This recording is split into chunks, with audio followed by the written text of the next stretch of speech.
Sa Majesté le roi Mohammed VI a présidé ce vendredi à la salle du trône au Palais Royal de Rabat un conseil des ministres, conseil au cours duquel il a été procédé à l'examen et l'adoption d'un nombre important de projets de loi et de décrets d'accords internationaux bilatéraux et multilatéraux. Saad Nached. Ces projets de texte portent en particulier sur la consolidation de la moralisation de la vie publique et de la bonne gouvernance à travers l'adoption d'un projet de loi modifiant et complétant le code de procédure pénale en matière de protection des victimes, des témoins, des experts et des dénonciateurs en ce qui concerne les crimes de corruption, de détournement, de trafic d'influence, de dilapidation des deniers publics et autres délits. La dynamisation du chantier de réforme de la justice à travers l'adoption d'une série de projets de textes visant notamment à faire bénéficier le corps de secrétariat greffe d'un statut particulier approprié, organisant la justice de proximité et fixant ses attributions. Il porte également sur l'organisation judiciaire du royaume et la révision des codes de procédure civile et pénale. La mise à niveau et le renforcement du dispositif national des droits de l'homme par l'approbation du projet de décret portant création d'une délégation interministérielle aux droits de l'homme, et ce pour parachever l'édifice institutionnel en matière de droits de l'homme suite à la création du Conseil national des droits de l'homme et de l'institution du médiateur. L'intensification des efforts de l'État en faveur de l'emploi des jeunes détenteurs de diplômes supérieurs de doctorat et de master, et ce en entérinant un projet de décret fixant à titre exceptionnel et transitoire les modalités de leur recrutement direct sur titre.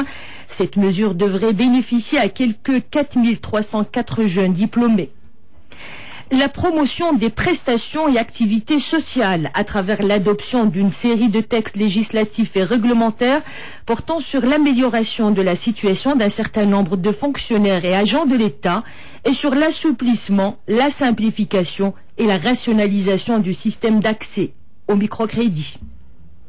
La poursuite de la mise en œuvre des plans économiques sectoriels dans le domaine agricole par l'implémentation des plans Maroc Vert et Halieutis à travers l'adoption d'une série de textes législatifs et réglementaires relatifs à l'agrégation agricole, au soutien de la production agricole, aux chambres agricoles, aux interprofessions agricoles et halieutiques, à l'Agence nationale de développement et de l'aquaculture, à l'organisation de la pêche maritime, ainsi qu'à la définition des conditions et des modalités de pêche de certaines espèces halieutiques.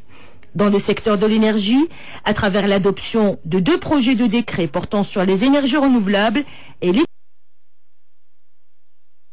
l'efficacité énergétique, ainsi qu'un projet de loi relatif à la sûreté et à la sécurité nucléaire, radiologique et à la création de l'agence chargé d'en assurer le contrôle.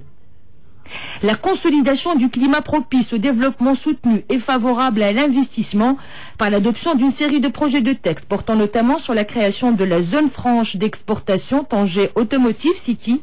l'Agence nationale des ports, la mise en place d'un nouveau code pour l'organisation du secteur des mines, le statut des chambres de commerce, d'industrie et de services, le code de commerce, la poste et les télécommunications et la sûreté des produits et services, ainsi qu'un projet de texte complétant le code des obligations et contrats.